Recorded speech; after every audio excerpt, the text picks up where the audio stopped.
Dear students, आज हम लोग क्लास 12 की पोइट्री स्टार्ट करेंगे। सबसे पहले आज हम पहले चैप्टर को पढ़ेंगे। पहली जो पोएम होगी हमारी माई मदर एट 66, जिसको कमला दास जी ने लिखा है, उसको पढ़ेंगे और लाइन बाय लाइन पढ़ेंगे। देखेंगे कि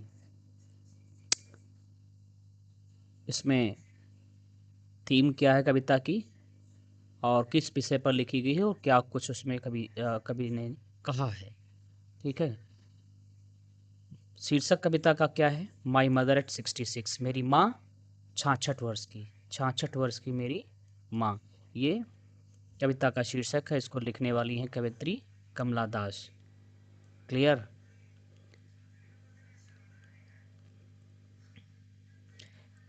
तो सबसे पहले कवित्री के बारे में थोड़ा सा जान लें।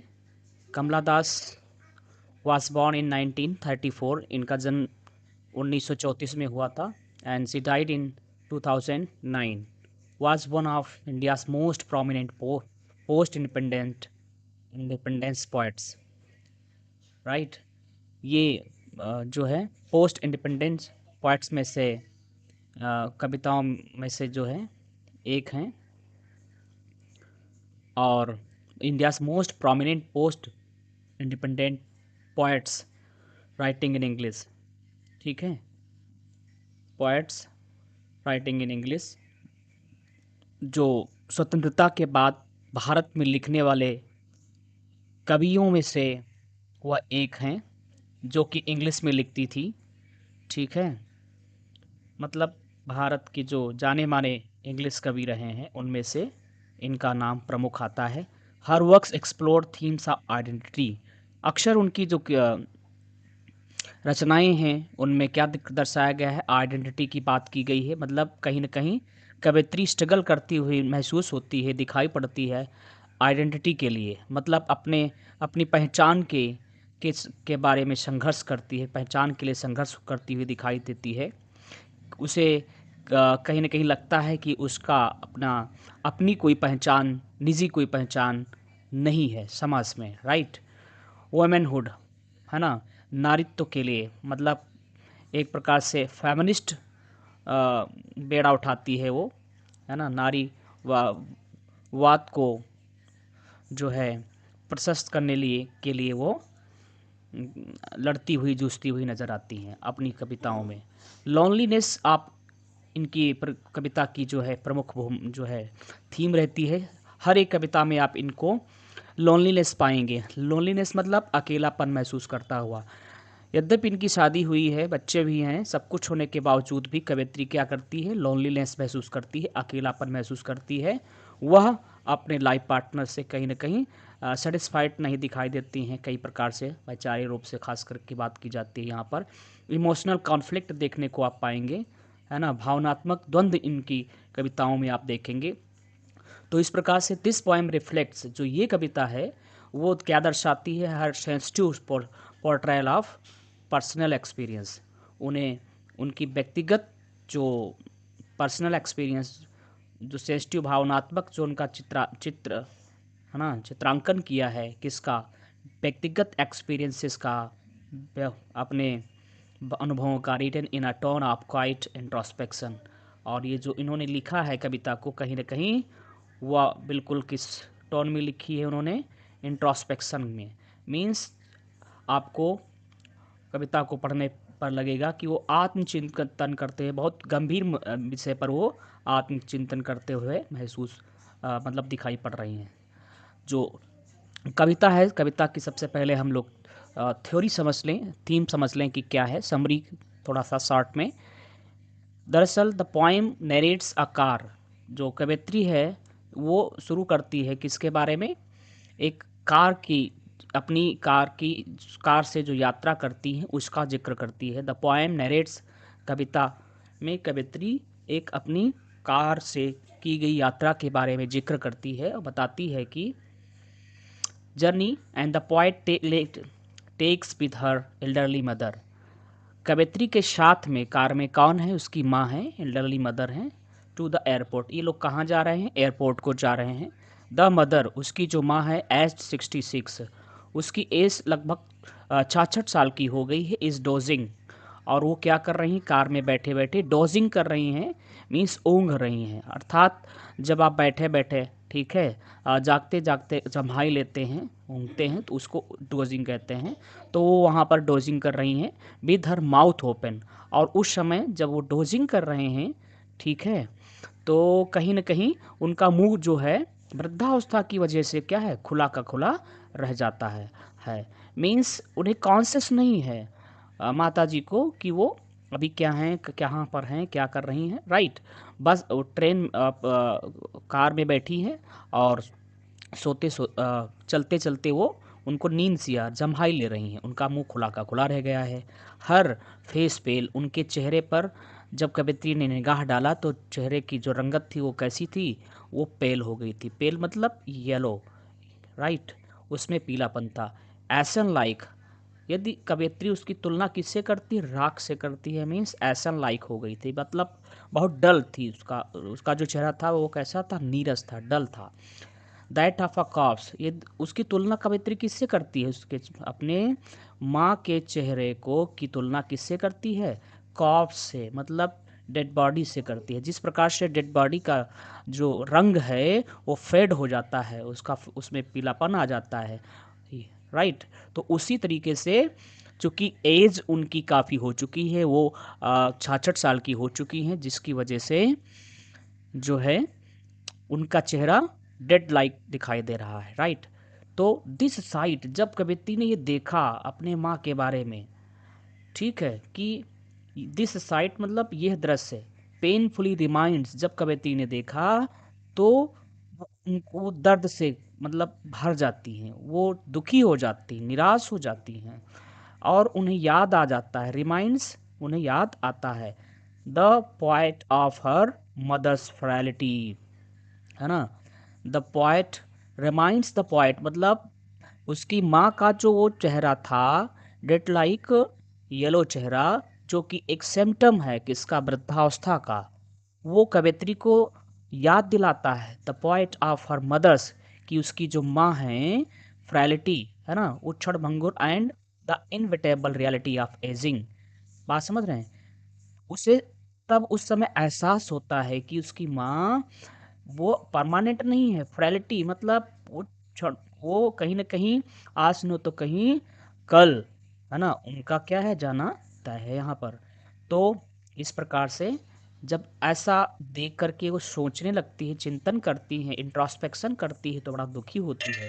किसके विषय में, अपनी माँ के फ्रैलिटी के बारे में, है ना, और रियलिटी ऑफ एजिंग की जो आयु, एज की वास्तविकता क्या है। व्यक्ति जिस तरीके से लगता है कि वो समय के साथ परिपक्व हो रहा है ना, मैच्योर हो रहा है, तो एक्चुअली मैच्योरिटी तो होती ही है, लेकिन कहीं न कहीं वो अपने जीवन के अंतिम पड़ाव की ओर बढ़ रहा होता है। इनविटेबल रियलिटी मतलब जो अटल वास्तविकता है, जिसको कोई टाल ही नहीं सकता है। जब इसके विषय में सोचा कि उसकी माँ भी इसका कहीं न कहीं शिकार होगी, मीन्स वह भी मृत्यु को प्राप्त हो जाएँगी। इस वास्तविकता के आभास ने, एहसास ने कवित्री को दुखी कर दिया। एजिंग एंड मॉर्टैलिटी, और जो नश्वरता है, कि नश्वरता मतलब व्यक्ति का जिसका जन्म हुआ है वह कहीं न कहीं एक एक दिन उसका, है ना, मरना तय है। तो ये सब सोच करके कवित्री बहुत ही गंभीर मुद्रा में हो गई, और वह सोचने लगी, है ना, attempting to push this distressing thought away.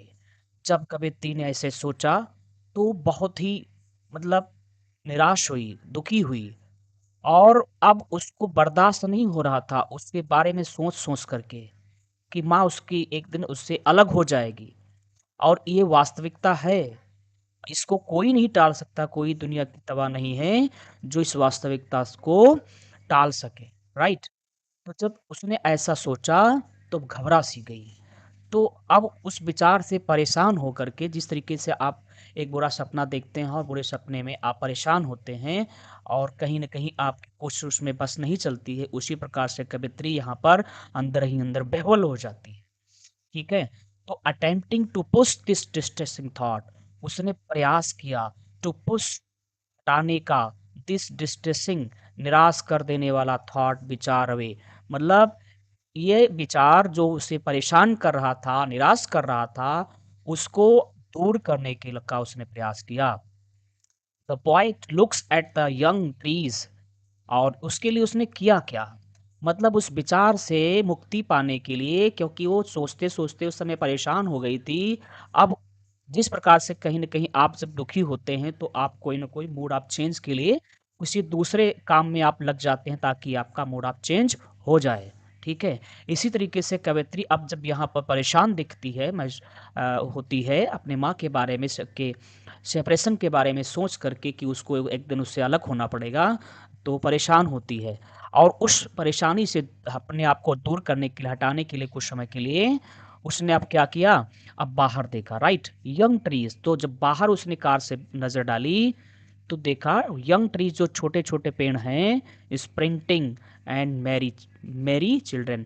वो स्प्रिंटिंग मतलब ऐसा लग रहा है कि क्या कर रहे हैं, वो दौड़ रहे हैं, कौन, पेड़, एंड मैरी चिल्ड्रन, और जो बच्चे हैं वो क्या है, मैरी। मैरी यहाँ पर ई लगा हुआ है, एम नहीं लगा, ठीक है, ध्यान रखिए। तो यहाँ इसका मतलब क्या होगा, खुशहाल।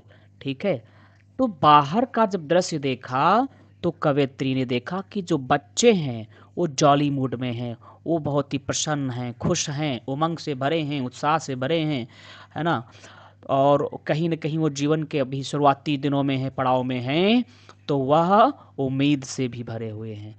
तो ध्यान रखिए, यहाँ पर एक साथ में कवियत्री दो तरीके की कंट्रास्टिंग इमेजेस हमारे सामने रखती है। एक तो अपनी माँ की वृद्धावस्था का जिक्र कर रही है, और साथ ही साथ में यहाँ पर अब दूसरा दृश्य जो दिखा दिखा रही है, उसमें बता रही कि बच्चे जो हैं बाहर, वो मैरी मोड में है, मीन्स खुशहाल हैं, जॉली हैं, राइट, प्लेइंग आउटसाइड, बाहर की ओर अपने अपने घरों से निकल रहे हैं, खेलने के लिए जा रहे हैं। तो जीवन की वास्तविकता से यहाँ पर कवयित्री हमें परिचित कराती है। ये कविता सिर्फ ये कवयित्री के अपने माँ से जुड़ी हुई नहीं है, ये जो थीम है वह एक यूनिवर्सल थीम की बात कर रही है, क्योंकि ये चीज़ हर एक व्यक्ति के जीवन पर लागू होती है, एज का जो फार्मूला है, राइट।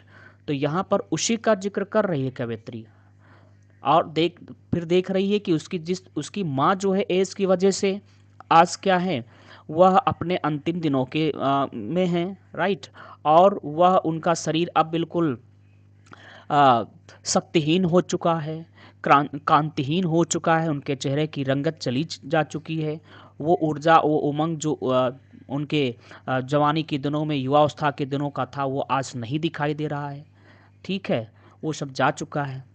तो ये जीवन के आखिरी दिनों में दशा व्यक्ति की क्या होती उसको दिखाती हुई तस्वीर है। दूसरी तस्वीर है जिसमें कवित्री दिखा रही है कि जो बच्चे हैं, जो अभी अपने शुरुआती उम्र के पड़ाव में हैं, वो उत्साहित हैं, उमंग से भरे हुए हैं, ऊर्जा से भरे हैं, फुदक रहे हैं, खेल रहे हैं आउटसाइड, बाहर, vibrant and full of life, है ना, वो बिल्कुल वाइब्रेंट हैं, ऊर्जा से भरे हुए हैं, फुल ऑफ लाइफ, उत्साह से भरे हुए हैं। हाउएवर, फिर भी स्टैंडिंग एट द एयरपोर्ट, यहाँ पर आप एक बार तस्वीर देख लें ताकि क्लैरिटी आ जाए थॉट में कि यहाँ पर हम क्या बात कर रहे हैं, किस विषय में। ये जो कवित्री इधर ड्राइव कर रही है कार में, और ये है उनकी माँ। माँ बैठे बैठे ही क्या है, ऊँघ गई हैं, यहाँ पर देख रहे हैं वो अभी ऊँघ गई हैं, राइट। तो यहाँ पे यहाँ इनका चेहरा जो है अभी तो बंद दिख रहा है, लेकिन वह उनका मुंह क्या था, खुला हुआ था, ठीक है वहाँ पे। और ये बच्चे जो हैं ये क्या है, बाहर खेलते हुए नज़र आपको आ रहे हैं। तो ये मेरी मेरी चिल्ड्रन है, मतलब खुशहाल, उमंग से भरे, घर से बाहर निकल रहे हैं, खेलने के लिए जा रहे हैं। और ये जो तस्वीर आप धुंधली धुंधली देख रहे हैं किसकी, पेड़ों की। तो यहाँ पर आप देख रहे हैं जब गाड़ी चलती है, वाहन चलता है, जब आप वाहन गाड़ी के अंदर से देखेंगे बाहर का दृश्य, तो जो स्थिर चीज़ है वो आपको चलती हुई नज़र आती है। तो यहाँ पर जो पेड़ हैं वो कैसे स्प्रिंटिंग, ऐसा लगता है कि वो चल रहे हैं। मतलब कवित्री क्या कहना चाहती है कि उसके माँ के जीवन में यद्यपि ठहराव आ रहा है, वो हमेशा हमेशा के लिए विश्राम की मुद्रा में जा रही हैं, ठीक है। लेकिन दुनिया जो है वह अभी गतिशील है ना, और वह अभी उसमें उमंग है, ऊर्जा है, और अपने शुरुआती दिनों के हिसाब से आगे की ओर बढ़ती जा रही है, ठीक है। अब हम थोड़ा सा इसको और क्लियर करते हैं पूरे। जब pull of life how you were standing at the airport, जब कवयित्री वहाँ से आगे और बढ़ती है उसकी कार, और वो लोग पहुँच जाते हैं कहाँ, एयरपोर्ट पे पहुँच जाते हैं आफ्टर दी सिक्योरिटी चेक। तो वहाँ पर सिक्योरिटी चेक होता है, जो भी फॉर्मेलिटी होती है चेकिंग से संबंधित वहाँ पर एयरपोर्ट पर, वो जब कार्यक्रम हो जाता है सिक्योरिटी चेक का, the poet sees her mother's face. तो जब वो लौट रही होती है सिक्योरिटी चेकिंग के बाद, तो कवयित्री जो है दूर से ही अपने माँ के चेहरे की ओर फिर से देखती है। एक बार उसका ध्यान अपने माँ के चेहरे पर जाता है, अगेन, दोबारा। वैन एंड फेल, वो कैसा है, धुंधला है, पीला है, right, compare to a late winter's moon. अब यहाँ पर दोबारा जब कवयित्री ने देखा है तो उसके माँ, अपने माँ के चेहरे की तुलना किससे किया है, लेट विंटर्स मून, अर्थात जो विंटर के सीजन में, ठंडक के दिनों में एक चंद्रमा आपको धुंधला नज़र आता है, उसी तरह से यहाँ पर उसने दिखाया है उसकी माँ का जो चेहरा है वो कांतिहीन है, मीन्स एक विंटर्स मून की तरह है, जो कि स्पष्ट नहीं है, वो चमकता हुआ चेहरा नहीं है जो कि बाकी दिनों में होता है, ठीक है। तो यहाँ पर दोबारा उसने कंपेयर किया है, पहले कंपेयर किया था डेड बॉडी के से किया था, अब यहाँ पर तुलना कर रही है किससे, लेट विंटर्स मून से तुलना कर। इवोकिंग चाइल्डहुड, जब ये विचार आया तो फिर से उसका जो चाइल्डहुड फियर था, चाइल्डहुड फियर क्या था, बचपन में वह कहीं न कहीं, जैसे आप जब मेले को जाते हैं या फिर अपने पेरेंट्स के साथ में होते हैं तो अपने आप को सिक्योरिटी फील करते हैं, मतलब सिक्योर फील करते हैं, राइट, कोई दिक्कत नहीं होती। यदि ज़रा सा आपने फिंगर जो होल्ड कर रखी है, पकड़ कर रखी है, मेले में आप हैं और आप छोटे हैं और आप उनसे मिस करते हैं, दूर होते हैं, तो आप घबरा जाते हैं कि अब हम कैसे अपने पेरेंट्स से मिल पाएंगे, आपको कोई रास्ता समझ में नहीं आता है, आप डर जाते हैं। इसी तरह से यहाँ पर कवयित्री ने जब अपनी माँ के चेहरे को देखा तो घबरा सी गई, उसका वही बचपन का डर कि उसकी माँ उससे कहीं दूर ना हो जाए एक बार फिर से इवोक हो जाता है, वो फिर से जागृत हो जाता है। एंड द एक ऑफ इम्पेंडिंग सेपरेशन, और वो महसूस करती है वेदना को, दर्द को, कौन सा, इम्पेंडिंग सेपरेशन, जो आने वाला सेपरेशन है, मीन्स उस सच्चाई का आभास उसे होता है कि एक दिन वह अपनी माँ से हमेशा हमेशा के लिए क्या है, दूर होगी। डिस्पाइट दिस, इसके बावजूद, द पोएट में mask her pain be the smile, the poet जो कवयित्री है वो क्या करती, मास्क, मास्क मतलब बना लेती है एक बनावटी चेहरा, हर पेन मतलब अपनी जो दर्द है जो फील कर रही है उस पर एक बनावटी मुखौटा रख लेती है, मीन्स विद अ स्माइल, किससे, स्माइल से, अर्थात मन के अंदर जो पीड़ा है, जो वेदना है, उसको दबाने के लिए, ताकि कहीं उसकी माँ को आभास ना हो जाए और माँ भी परेशान ना हो, अब वो क्या करती है, अपने चेहरे पर स्माइल लाती है ताकि माँ को कोई कष्ट ना हो, माँ को इसका कोई आभास ना हो जाए।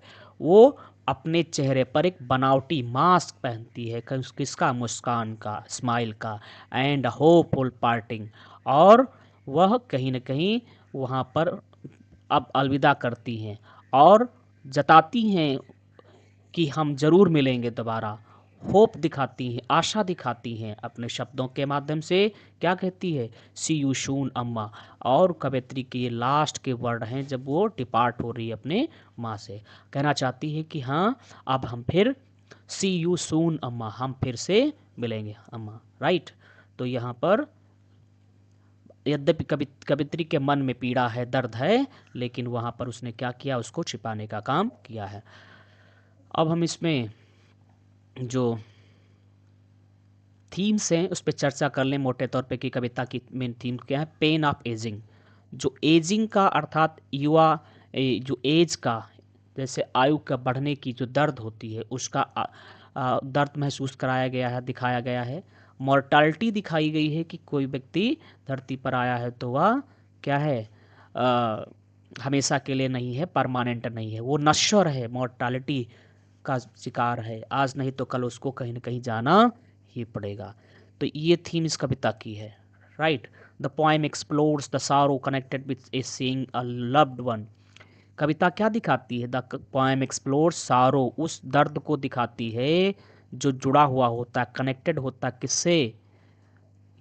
जब आप देखते हैं अ लव्ड वन, आप अपने उस व्यक्ति को, प्रिय व्यक्ति को, है ना, ग्रो ओल्ड, देखते हैं कि वो वृद्ध हो रहा है। क्या हो रहा है? वृद्ध। अर्थात आप जिससे बहुत ज़्यादा लगाव रखते हैं, अटैच्ड हैं, और आप देखते हैं कि वो दिन पर दिन क्या है, समय के साथ वृद्ध हो रहा है, वृद्धावस्था के सिम्टम्स देख रहे हैं, जैसे उसके गालों पर झुर्रियाँ आ जाना, राइट, उसके शरीर में बेंडिंग आ जाना, झुकाव आ जाना, उसके शरीर में जो ऊर्जा है, जो शक्ति है, उसका कहीं ना कहीं कम होना, ठीक है, वो उत्साह। तो ये सारे जो सिम्टम्स आप देखते हैं वह किस आभास कराते हैं? वो दर्द को जो जुड़ा हुआ है एज से संबंधित। तो and the fear of losing them, और इस प्रकार से जब आप महसूस करते हैं तो आपके अंदर जो डर आता है किस बात का, कि हम उन्हें क्या करेंगे, कहीं ना कहीं एक ना एक दिन उनको हम अलग ना कर दें, खो ना दें, राइट। लव एंड सेपरेशन दूसरी थीम क्या है इस कविता में? भाई ये तो बात दुख की बात है ही, सेपरेशन की तो चर्चा चल ही रही है, लेकिन कहीं ना कहीं कविता लव को भी दिखाती है सेपरेशन के साथ साथ, right.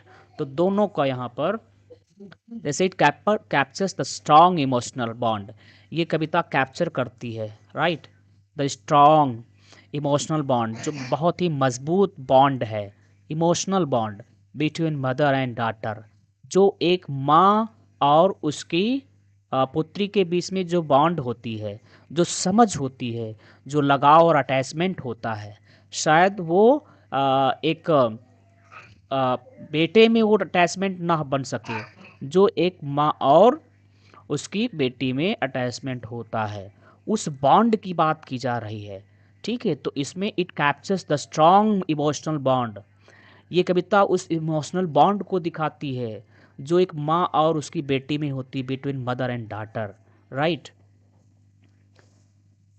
And the painful realisation, तो बॉन्ड होने के साथ साथ में, उसके साथ साथ में पेनफुल रियलाइजेशन होता है, इस बॉन्ड की वजह से ही बहुत ही दर्दनाक रियलाइजेशन होता है, मतलब दर्द का आभास होता है, ऑफ इनविटेबल, किसकी वजह से? इनविटेबल, मतलब जिसको टाला ना जा सके, सेपरेशन, क्या? अलगाव, अर्थात इनविटेबल सेपरेशन, मतलब जिसे हम टाल नहीं सकते हैं, उस सेपरेशन के विषय में सोच करके घबरा जाना और दर्द का एहसास करना, ठीक है, ये भी एक थीम हो गई। होप एंड एक्सेप्टेंस, इसके अलावा कविता के लास्ट में कहीं ना कहीं होप और एक्सेप्टेंस को भी दिखाया गया है। डिस्पाइट फियरलेस, मतलब थॉट्स, डरावने विचारों के बावजूद, द पोएट एक्सप्रेसेस, कवित्री एक्सप्रेस करती है आशा, और हाइड्स, छिपा लेती है, हर ग्रीफ, अपने दुख को, टू कंफर्ट हर मदर, ताकि उसकी माँ को कोई दिक्कत ना महसूस हो, राइट, उसे कंफर्ट हो, मीन्स उसकी पीड़ा, उसके माँ की वेदना माँ को ना महसूस हो सके। क्लियर। एजिंग एंड मॉर्टालिटी, अगली इसकी जो थीम है वो क्या है? एजिंग मतलब आयु का बढ़ना, और मॉर्टालिटी नश्वरता, इसकी हम चर्चा भी कर चुके हैं। The inevitability of ageing and death, parent child bond, माता पिता के बीच में, बच्चे और बच्चों और माता पिता के बीच में जो बॉन्ड होती उसको दर्शाती है। इमोशनल डेप्थ, जो भावनात्मक गहराई होती है, of the mother daughter relationship, है ना, ये अद्वितीय होती है, ठीक है। मदर एंड डॉटर जो रिलेशनशिप होती है, जिसको शब्दों में बयां कर पाना, एक्सप्लेन कर पाना शायद संभव ना हो, ठीक है, उसको ये कविता दर्शाती है। वो सिर्फ दोनों व्यक्ति वही समझ सकते हैं, एक जो बेटी है और उसकी जो माँ है वो समझ सकती है। फियर ऑफ सेपरेशन, और क्या दिखाती है? सेपरेशन का जो मतलब खो देने का जो डर है, किसी को खोने का जो डर है। The poet's lifelong anxiety, कवित्री की जो जीवन पर्यंत रहने वाली एंग्जाइटी है, उसकी जो कहीं न कहीं एक कुंठा रही है अबाउट लॉसिंग हर मदर, कि कहीं वो अपनी माँ को एक दिन खो ना दे, है ना? तो ये शुरुआत से है।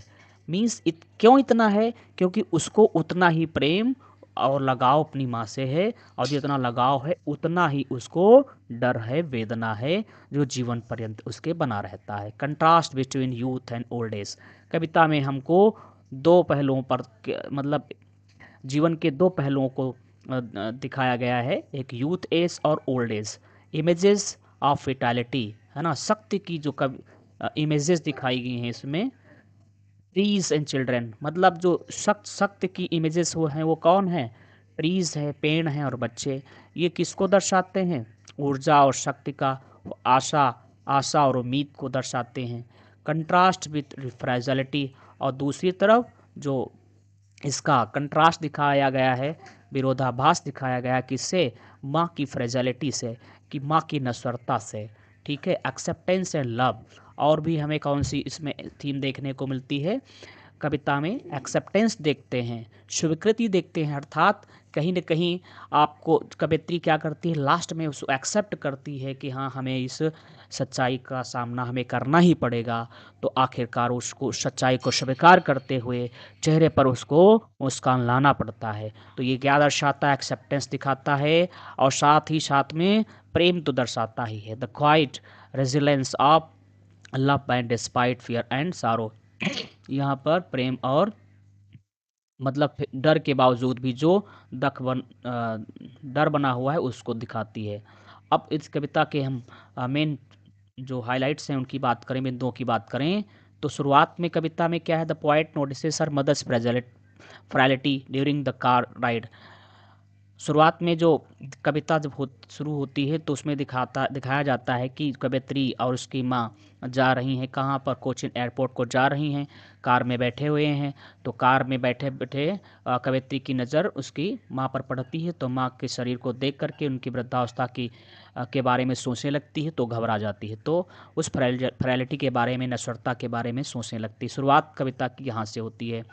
मिडिल जो कविता का है उसमें क्या दिखाया गया है? सी डिस्ट्रैक्ट्स हर सेल्फ, कविता उसके बाद थोड़ी कवियत्री क्या है, परेशान जब हो जाती है तो अपने आप को डिस्ट्रैक्ट करने के लिए ताकि अपने मन को वो थोड़ा सा हल्का कर सके, वो क्या करती है? बाहर कार की देखती है, observing the lively outside world, जो बाहर का जीवंत संसार है उसे देख करके वह एक यहाँ पर दूसरे पहलू पर का जिक्र करती है। चिल्ड्रन प्लेइंग एंट्रीज, जिसमें देखती है कि बच्चे क्या कर रहे हैं, खेल रहे हैं, और पेड़ क्या कर रहे हैं, स्प्रिंटिंग कर रहे हैं, वो गति से चलते हुए नजर आ रहे हैं। और जो कविता लास्ट में कविता का जब एंड होता है तो एट द एयरपोर्ट, जो है एयरपोर्ट में पर सी सीज हर मदर्स पेल, अपने माँ के पीले चेहरे को देखती है, face about and feels the act of growing age, और वो ग्रोइंग एज के बारे में, सेपरेशन के बारे में महसूस करती है। But hides it with the smile, लेकिन वो क्या है, उसको छिपा लेती है, अपने दर्द को छिपा लेती है कि हाँ, अर्थात तो जब वो महसूस करती है कि एक न एक दिन वो अपने माँ से क्या है, जल्दी ही, मतलब अब वो 66 साल की हैं, कुछ ही समय, गिने चुने साल बचे हुए हैं जब वो अपने माँ से क्या होगी, सेपरेट होगी। तो उसके बारे में सोच करके परेशान होती। It with a smile to comfort, लेकिन उसको स्माइल के साथ में क्या करती है, छिपाने का प्रयास करती है, मीन्स अपने दर्द को वहाँ पर ढकने का काम करती है। अब हम मेन कविता की चर्चा कर लेते हैं ताकि और भी क्लैरिटी आ जाए। जो पहला स्टांजा स्टार्ट होता है, driving from my parents home, अपने माँ के घर से चलते हुए, टू कोचीन एयरपोर्ट, कहाँ के लिए? कोचीन एयरपोर्ट के लिए। लास्ट फ्राइडे मॉर्निंग, कब? पिछले फ्राइडे की मॉर्निंग पे कवित्री कहती कि जब मैं निकली, कहाँ पर?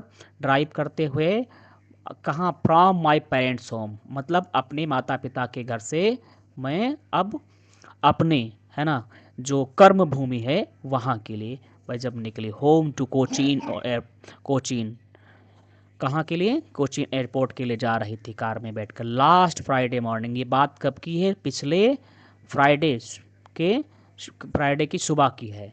आई सा माई मदर, तो आई सा माई मदर, मैंने अपनी माँ को देखा।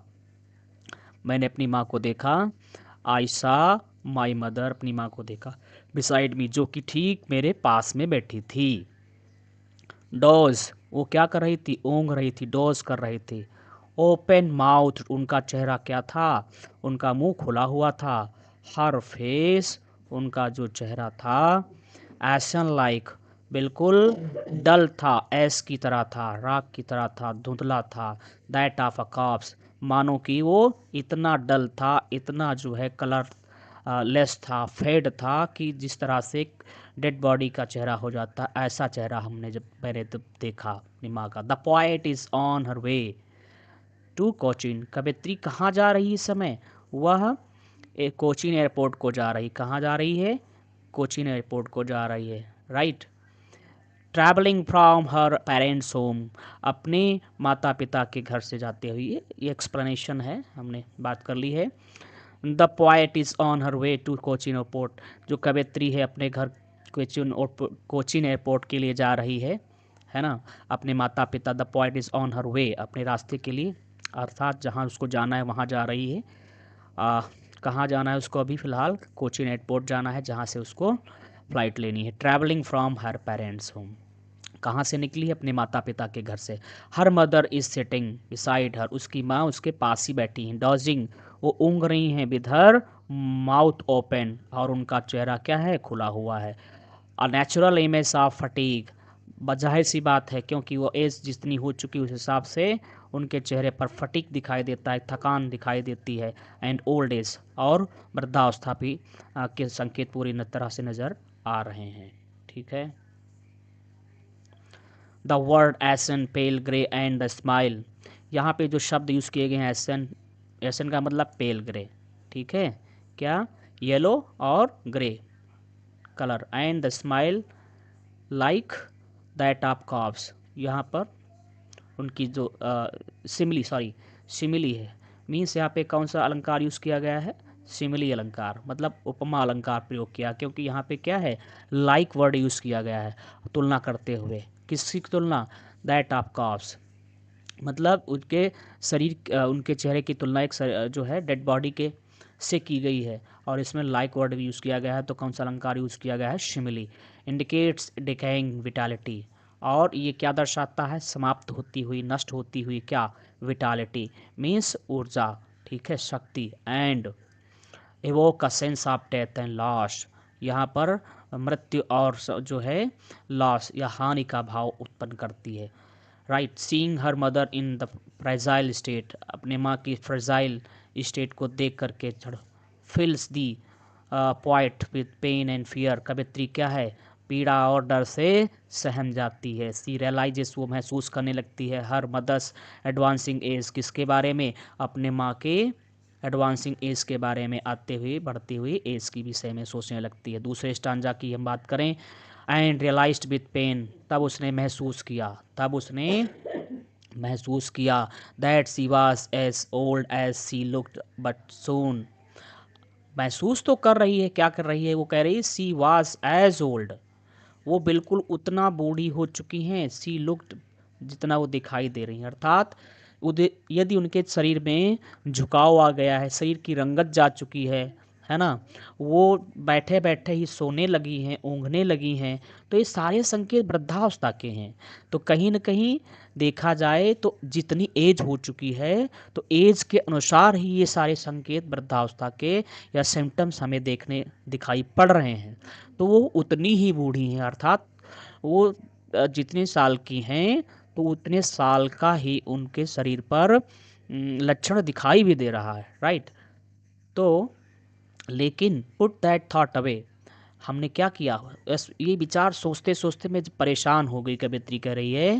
That thought away and looked out at, तब मैंने बाहर देखा, क्योंकि बहुत परेशान होने के बाद क्या किया? अब डाइवर्ट करने के लिए अपना ध्यान, कवित्री कहती है कि लुक्ड आउट एट यंग, बाहर जब मैंने देखा, यंग ट्रीज हमें दिखाई पड़े, स्प्रिंटिंग, वो भागते हुए, ऐसा लग रहा था पेड़ क्या है? पीछे पीछे चल रहे हैं। द मेरी चिल्ड्रेन, है ना। और दूसरी तस्वीर क्या देखी? खुशहाल बच्चों की देखी। स्प्लिंग, वो छलक रहे थे। स्प्लिंग मतलब छलक रहे थे। छलकने का मतलब क्या है? फुदक रहे थे बच्चे, अपने अपने घरों से बाहर निकल रहे थे, out of their homes, clear. The poet's realisation of her mother's old age. The poet's realisation, कवियत्री का रियलाइज करती of her mother's old age, अपने माँ की ओल्ड एज के बारे में। काजेस डिस्ट्रेस, और ये क्या करता है, उसको डिस्ट्रेस पैदा कर देता। The poet's realisation of her mother's old age, कवियत्री जब रियलाइज करती है, क्या महसूस करती है अपने माँ के ओल्ड एज के बारे में, तो उससे वो निराश हो जाती है। A painful recognition of mortality, और नश्वरता का उसे दर्दनाक क्या होता है, परिचय होता है उसको। ठीक है। टू डिस्ट्रैक्ट हर सेल्फ, अपने ध्यान को डिस्ट्रैक्ट करने के लिए उसने क्या किया, क्या करने के लिए, पुट दैट थॉट अवे, मतलब डिस्ट्रैक्ट करने के लिए herself, she puts that thought away, ये यहाँ पर यूज़ किया गया ना, to put that thought away, मतलब अपने ध्यान को इस पीड़ा से हटाने के लिए। And turns her gaze outside the car window, हमने बाहर, कवित्री कह रही कि उसने बाहर देखा। यंग ट्रीज स्प्रिंटिंग, तो बाहर के दृश्य में उसे क्या दिखाई पड़ा, बच्चे और ट्रीज स्प्रिंटिंग, है ना, young trees, sorry young trees, यहाँ पर छोटे छोटे जो पेड़ हैं ये जो अभी अपने शुरुआती दिनों में है ना, ऊर्जा के से भरे हुए जो होते हैं, वो दौड़ते हुए नजर आ रहे थे। एन इमेज, दूसरी तस्वीर created by the moving car symbolizes youth energy and life, यहाँ पे सिंबलाइज किया गया है किसको, यूथ को। ठीक है, एनर्जी एंड लाइफ, जो पेड़ हैं और बच्चे हैं वो सिंबलाइज करते हैं। Mary children splitting out of their Holmes, खुशहाल बच्चे अपने अपने घरों से स्प्लिटिंग आउट कर रहे हैं, मीन्स लगते हुए बाहर आ रहे हैं। कंट्रास्ट स्टार्कली, बिल्कुल पूरी तरह से स्टार्कली विद हर मदर्स लाइफलेसनेस, उसके माँ की निर्जीवता को कंट्रास्ट करते हैं। अर्थात यहाँ पर जो बच्चे हैं वो जीवन से भरपूर हैं, ऊर्जा से भरपूर हैं, उनमें शक्ति है, उमंग है ना। उधर उसके कंट्रास्ट में देखें, विपरीत जो तस्वीर देखते हैं वो बिल्कुल विपरीत है। वो क्या है, उसकी माँ लाइफलेसनेस की स्थिति में आ चुकी हैं due to her old age. ठीक है, तो यहाँ पर कंट्रास्टिंग तस्वीर दिखाई गई है। Lively picture of hope and vitality versus decay, एक तो यहाँ पर होप एंड विटालिटी का तस्वीर है, दूसरी क्या है, डिके एंड एजिंग, समाप्ति और ageing. This juxtaposition highlights the cycle of life, ये जो यहाँ पे चर्चा की गई है, दोनों का कंट्रास्ट दिखाया गया है, वो क्या दिखाता है, life of cycle of life, मतलब यहाँ पे पहले युवावस्था है, बच्चे हैं, युवा, इस तरीके से वृद्धावस्था, फिर ये क्रम, ये साइकिल दिखाने का काम यहाँ पर कवित्री ने किया है कि जीवन का ये पहलू है, ये सच्चा पहलू है जिसे हमें कहीं ना कहीं रियलाइज़ करना चाहिए हमेशा। स्टांजा 3 की बात करें, but after the airport's security check, airport से मतलब कवित्री कहती है कि एयरपोर्ट पर सिक्योरिटी चेक करवाने के बाद स्टैंडिंग अ फ्यू यार्ड्स, दूर से कुछ ही गज की दूरी पर से जब मैंने देखा, अवे आई लुक्ड अगेन, फिर मैंने अपनी माँ की तरफ देखा, उनका वेन पेल, उनका धुंधला पीला, है ना, चेहरा तो कैसे दिखाई दे रहा था, as a late winter's moon, बिल्कुल वो जो है विंटर सीजन में जिस प्रकार से कोहरे आदि की वजह से जो है पूरा चंद्रमा दिखाई नहीं देता है, वो धुंधला दिखाई देता है, इसी तरीके से डल नीरस चेहरा उनकी माँ का दिखाई दिया। And felt that old familiar act, तब तुरंत कवित्री को वही उसका जाना पहचाना जिससे वो पहले से ही परिचित थे, बचपन से जो उसको डर सताया करता था सेपरेशन का, वही ओल्ड फैमिलियर, फैमिलियर मतलब जिससे वो पहले से परिचित थी, क्योंकि ये आभास उन्होंने पहली बार नहीं किया है, इसको बचपन में वो कई बार महसूस कर चुकी थी। वही एक, वही दर्द, माई चाइल्डहुड फियर अगेन उसको हांट करता है, उसे परेशान कर देता है। Right, after the security check at the airport, airport पर सिक्योरिटी चेक के बाद physical separation adds emotional distance, अब दोनों लोग क्या हैं, अपने अपने रास्ते पर होंगे, अलग अलग होंगे, तो यहाँ पर क्या दिखाता है, एड्स इमोशनल डिस्टेंस, ये भावनात्मक दूरी को दर्शाता है, किसको दिखाता है, भावनात्मक दूरी, डिस्टेंस को दिखाता है। Right, the poet looks back जो कवि है, लुक्स बैक, देखता है पीछे, एंड सीज हर मदर, अपनी माँ को, अगेन, फिर से, वेन कवित्री जो है जब फिर से देखती है, मतलब वहाँ पर, and sees her mother's again wan pale, उनका चेहरा देखती है, as a late winter's moon, जो कि बिल्कुल किसकी तरह था, लेट विंटर्स मून की तरह, another smile representing fading light weakness and ageing, है ना, यहाँ पर हुआ representing fading light.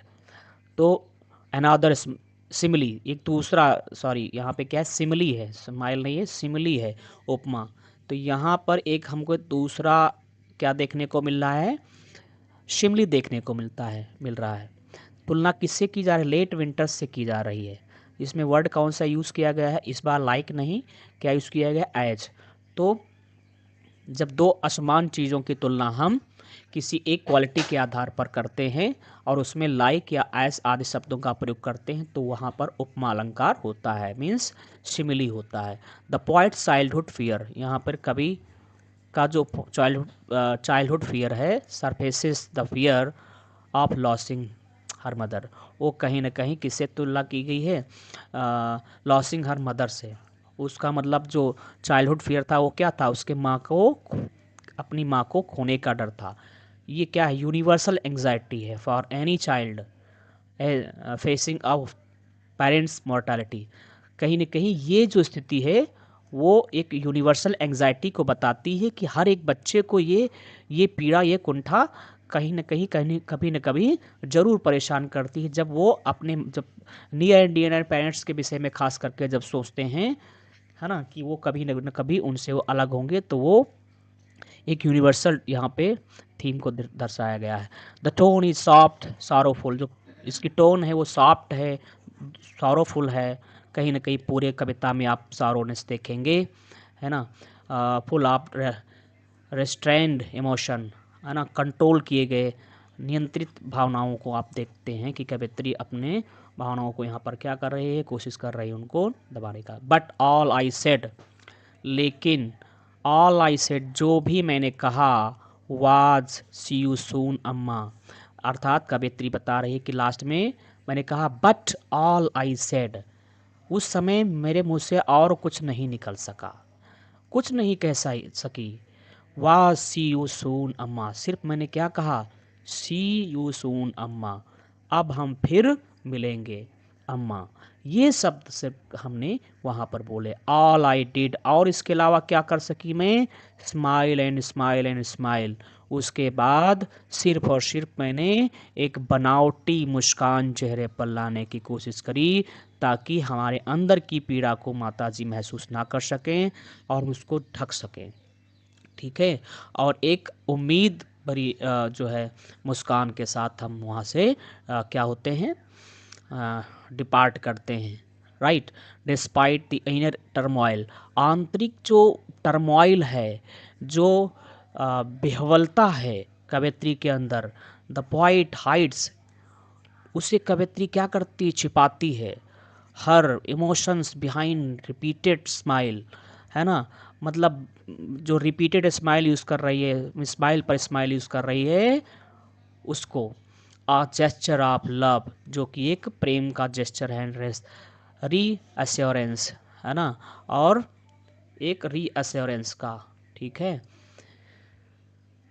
The repetition emphasises, ये जो रेपिटिशन है, ये जो दोहराव है, ये दर्शाता है ये इमोशनल स्ट्रगल, मतलब मुस्कुराती गई, यहाँ 3-4 वर्ड जो दिखाता है वो क्या दिखाता है, इमोशनल स्ट्रगल को। अर्थात कवित्री यहाँ पे बताना चाहती है कि वो अंदर से पूरी तरह से परेशान है, ठीक है, अपने माँ की के विषय में सोच करके उनके सेपरेशन के बारे में विह्वल है ना, तो उस इमोशनल स्ट्रगल को, उस टर्मोइल को दर्शाता है। She wants to appear strong, वो दिखाना चाहती है कि नहीं, वो टूटी नहीं है, वो परेशान नहीं है, वो वास्तव में स्ट्रांग है ना, और जबकि देखा जाए तो अंदर से बहुत ही वो स्ट्रगल में है। कंफर्टिंग दो सी इज फिल्ड विथ फियर, ताकि वो अपनी माँ को कंफर्ट दे सके, आराम दे सके, उन्हें कोई पीड़ा ना दे। इज फिल्ड विथ फियर, उसकी माँ क्या है, भरी हुई है किससे, सी इज़ फिल्ड विद फियर, वह वास्तव में अंदर से डर से भरी हुई है। कॉलिंग हर मदर अम्मा, अपनी माँ को अम्मा कहती है। ये बात जो है ऐड वार्मथ एंड टेंडरनेस, फिर से उस समय सेपरेशन के समय, विदाई के समय, डिपार्चर के समय ये जो शब्द बोलती है अम्मा, वो गर्मजोशी ला देता है उनके संबंधों, उनके माँ बेटी के जो संबंध है, वहाँ पर प्रेम है उसको, है ना, एक फिर से वहाँ पर कुछ समय के लिए वार्मथ, गर्मी ला देता है।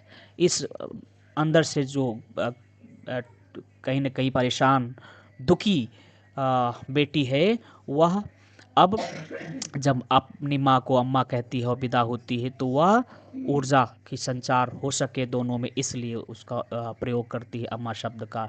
टेंडरनेस, जो कि एक टेंडरनेस को शो करती है, शार्पनेस को शो करती है, शोइंग इन इंटीमेट अफेक्शन, और ये क्या है, इंटीमेट अफेक्शन को दिखाता है, उनके आंतरिक प्रेम को दिखाता है। द पोएम एंड्स एम्बिगसली, है ना, जो कविता है वो समाप्त होती है एम्बिगुअसली, द स्माइल में बी होप।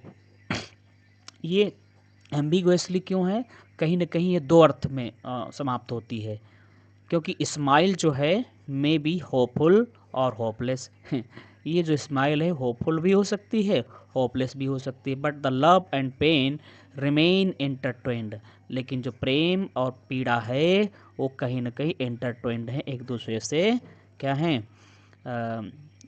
इंटरट्वेंड हैं, एक में ही गुथे हुए हैं। लिटरेरी डिवाइसेस की बात करें इसमें, तो कौन कौन से लिटरेरी डिवाइसेस यूज़ हुई हैं, कौन सी फिगर ऑफ स्पीच का प्रयोग कविता में हुआ है। हर फेस एसन लाइक, यहाँ पे उसके तुलना की जा रही है कॉप से, और कौन सा वर्ड आया है लाइक, तो यहाँ पे कौन सा अलंकार है, सिमिली है, राइट। फिर से इसमें जब वो तुलना करती है विंटर्स मून से तुलना करती है ना, उसके चेहरे की, पेल चेहरे की तुलना विंटर मून से करती है, तो एज शब्द का प्रयोग होता है, तो फिर से यहाँ पर कौन सा अलंकार आ गया, सिमिली आ गया। हमें कंट्रास्ट भी देखने को मिलता है बिटवीन लाइफ आउटसाइड, जब हम कवित्री दिखाती है कि जो बाहर का दृश्य है, ट्रीज़ हैं और चिल्ड्रेन हैं, जो मैरी चिल्ड्रेन हैं, स्प्रिंटिंग ट्रीज़ हैं, और ये तो जीवंतता का प्रतीक हैं, ये आशा का प्रतीक हैं, उमंग और शुरुआत का प्रतीक हैं, लेकिन माँ की स्थिति जो है वो स्टिलनेस का प्रतीक है, शांति का, मतलब स्थिरता का, ठहराव का, जो कि माँ के विषय में दिखाई दे रहा है। ठीक है, इनसाइड मदर, वो जो कहाँ है, माँ के अंदर। अगले लिटरेरी डिवाइस की यदि बात करें तो यहाँ पर हम इलिट्रेशन भी देखते हैं, SIM, smile and smile and smile, ये जो पहला वर्ड लेटर है यस, यस और यस, ठीक है, तो यहाँ पर इलिट्रेशन है, अर्थात अनुप्रास अलंकार का भी कवित्री ने इसमें प्रयोग किया। एम्फेसाइजेस इमोशन, जो कि जो है भावनाओं को एम्फेसाइज करता है, उन्हें, ठीक है, उन पर जोर देता है, मतलब उनके इमोशंस को, कवित्री अपने इमोशन को यहाँ पर जोरदार तरीके से रखना चाहती है कविता में। इमेजरी भी हम देखते हैं, विविड विजुअल इमेजेस, जो पेड़ों का भागना है, बच्चों का खेलना है, और फिर मदर्स पेल फेस है, स्प्रिंटिंग ट्रीज है, ये सारी क्या है, इमेजरी यूज़ की गई है। यहाँ पे क्या, कौन सा डिवाइस देखने को मिलता है, इमेजरी का प्रयोग किया गया है। फिर सिंबोलिज्म भी है इसमें, जैसे ट्रीज़ हैं और चिल्ड्रेन हैं, वो ट्रीज़ क्या हैं, किसके प्रतीक है, पेड़ और बच्चे, जीवन के और रेन्यूअल के, जिस प्रकार से यंग ट्रीज़ हैं और यंग बच्चे हैं, ये सब क्या है, शुरुआती, मतलब स्टार्टिंग के, है ना, वो प्रतीक हैं, सिंबल हैं। जबकि माँ का जो वृद्ध शरीर है ना, माँ की वृद्धावस्था है, वह एक दूसरे पहलू का प्रतीक है। Winters moon fading life, hedging and distance, जो विंटर का मून है, फेडिंग लाइफ है, जो विंटर मून है वो किसका प्रतीक है, फेडिंग लाइफ, मतलब धुंधला होता हुआ जीवन, एजिंग एंड डिस्टेंस, यू, जो एज है उसका होना, समय के साथ साथ वृद्ध होते जाना, है ना, और डिस्टेंस का, और जैसे जैसे आदमी क्या होता है, सेपरेट होता है, उसका प्रतीक है। मतलब तो यहाँ पे हमें सिंबल भी देखने को मिलता है। विंटर्स मून किसका प्रतीक है? फेडिंग लाइफ का। यहाँ पे ट्रीज और चिल्ड्रन किसके प्रतीक है? लाइफ एंड रेनेवल के प्रतीक है, राइट। ग्लोसरी है। Dozes means fall lightly asleep, corpse dead body, sprinting running fast, wan weak और कलरलेस जिसमें मतलब कलर उतर चुका हो, ठीक है। कंप्रहेंशन के लिए जो कंप्रहेंशन के लिए जो क्वेश्चंस है उनको डिस्कस करेंगे हम। जो स्टांजा है, पहला स्टांजा, इसकी हम बात करें, driving from my parents home, है ना। इस स्टांजा पर आधारित जो क्वेश्चंस हैं उनको, where was the poet driving to, कवित्री कहाँ जा रही थी, who was sitting beside her, तो the poet was driving from her parents home, जो कवित्री है वो ड्राइव कर रही थी अपने पिता के पेरेंट्स मतलब माता पिता के घर से टू कोचीन एयरपोर्ट, कहाँ जा रही थी? कोचीन एयरपोर्ट। तो where was the poet driving to, the poet was driving from her parents home to Cochin airport, हो गया ना। Who was sitting beside her, with her mother sitting beside her, उसकी माँ उसके साथ बैठी हुई थी। What did the poet notice about her mother, कवित्री ने अपने माँ के बारे में क्या नोटिस किया? She notice that her mother was dosing, उसने देखा कि उसकी माँ क्या है? डॉज कर रही है, ऊँघ रही है, विद माउथ ओपन, उसका चेहरा क्या है? खुला हुआ है। लुकिंग पेल, और वो कैसा दिखाई दे रहा है? पेल मतलब येलोनेस दिखाई दे रही है, इसमें पीलापन है ना, और कमज़ोर चेहरा है। Why did her mother's face look like that of a corpse, उसके माँ का चेहरा इतना जो है डल क्यों दिखाई दे रहा है? बिल्कुल लाश की तरह, क्योंकि her face look lifeless and pale like a corpse because of her old age, ये सब कुछ देखने क्यों दिखाई दे रहा है? क्योंकि ओल्ड एज हो चुकी है ना, ओल्ड एज की वजह से। Find words from passage which mean, आपको क्या करना है? इन शब्दों की मिलती हुई मीनिंग ढूंढना है। तो जो यूज़ किए गए स्टांजा में शब्द हैं क्या? स्लीप स्लाइटली, मतलब डोज का मतलब क्या है यहाँ पर? Sleep slightly. जो कॉप्स वर्ड यूज़ किया गया है उसका मतलब क्या है? Dead body. और डॉज का क्या है? लाइट। मतलब ये शब्द आपके कविता में दिए गए हैं और इनसे मिलते हुए शब्द यहाँ पर आपको लिखने थे। रियलाइज्ड का मतलब क्या है? Felt, right. अगला क्या है stanza? She looked out of the window, मतलब दूसरा स्टांजा है, उस पर आधारित क्वेश्चन भी हम देख लेते हैं। What did the poet realise, कवित्री ने क्या महसूस किया? हाउ डिड सी फील, कैसा उसने फील किया, है ना। The poet realised her mother's declining health, कवित्री ने अपने माँ के गिरते हुए स्वास्थ्य को रियलाइज़ किया। एंड फेल्ट डीप पेन, तब उसे महसूस हुआ दर्द, भय, और जो है फियर ऑफ सेपरेशन, मतलब अलग होने का जो डर है वो उसको सताने लगा। What did she do then, तब उसने क्या किया? टू डिस्ट्रैक्ट हर सेल्फ, अपने आप को डिस्ट्रैक्ट करने के लिए। She turn her gaze outside the car, उसने आप बाहर देखा। What did she do then, मतलब जब वो परेशान हो गई अपनी माँ के उस स्थिति को देख करके, तो अपने दिमाग ध्यान को डाइवर्ट करने के लिए this to distract herself she turn her gaze outside the car, आप उसने निगाह अपनी कार के बाहर डाली, right. What did she notice in the world outside, उसने बाहर के संसार में क्या देखा? बाहर उसे क्या दिखाई दिया? सी सा यंग ट्रीज, उसने यंग ट्रीज को देखा। स्प्रिंटिंग, जो कि फास्ट स्प्रिंटिंग कर रहे थे, दौड़ रहे थे। हैप्पी चिल्ड्रन स्प्लिंग आउट, और क्या देखा कि बच्चे क्या है? अपने घरों से जैसे छलक रहे हो, मीन्स बाहर निकलते जा रहे हैं। Find words from the passage which mean, ये दो नंबर के क्वेश्चन हैं आपके, है ना।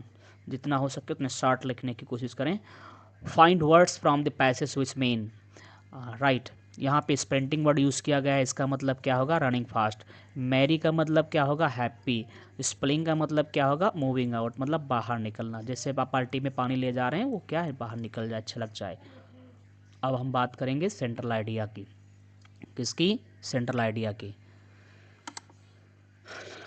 तो माई मदर एट 66, मेरी माँ 66 साल की, is a beautiful personal poem, बहुत ही सुंदर व्यक्तिगत कविता है। बाई कमला दास, किसके द्वारा लिखी गई? कमला दास के द्वारा। इट इज़ डीपली इमोशनल, बहुत ही ये भावनात्मक कविता है।